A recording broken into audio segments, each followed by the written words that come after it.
tout le monde, on est à mon super Bouddha géant à Leshan. Surprise, ce matin, il y a personne. On est 10h, j'avais peur qu'il y ait trop de monde à 10h. Il fait super beau, il doit faire à peu près 25 degrés. Je suis en camisole, je suffoque.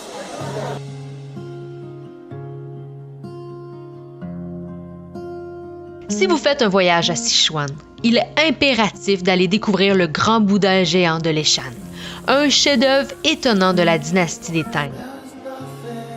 Elle est la plus grande statue de Maitreya assise du monde. Inscrite dans la liste du patrimoine mondial de l'UNESCO, ses experts ont même affirmé qu'elle rivalise en beauté avec d'autres pierres sculptées, telles le Sphinx et la Vallée des Rois.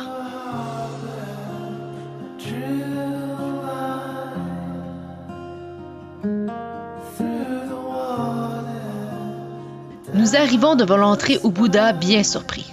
Mis à part quelques petits groupes dispersés, nous sommes pratiquement seuls.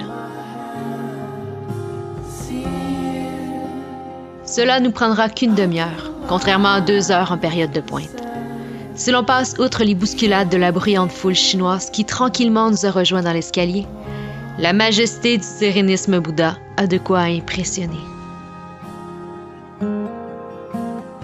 L'histoire raconte que c'est un moine bouddhiste qui, à cause de la crue dangereuse des 3 rivières se déversant à Leshan, fit une levée de fonds afin de faire sculpter cette immense statue, dans le but de réprimer les inondations.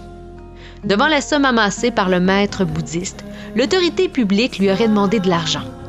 À la suite de quoi, le moine s'arracha violemment les yeux pour affirmer sa détermination face à son projet. Je vais juste vous montrer les rayons de soleil qui passent à côté du Bouddha.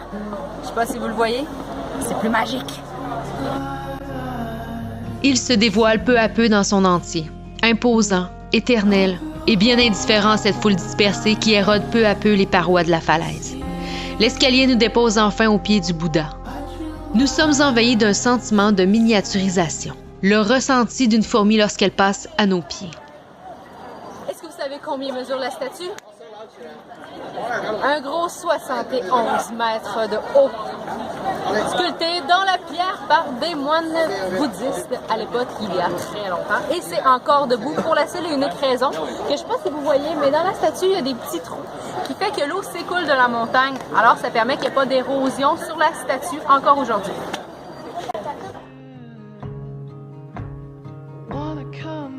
La construction du Bouddha géant de Leshan a débuté au 8e siècle et aurait pris plus de 90 ans sa réalisation.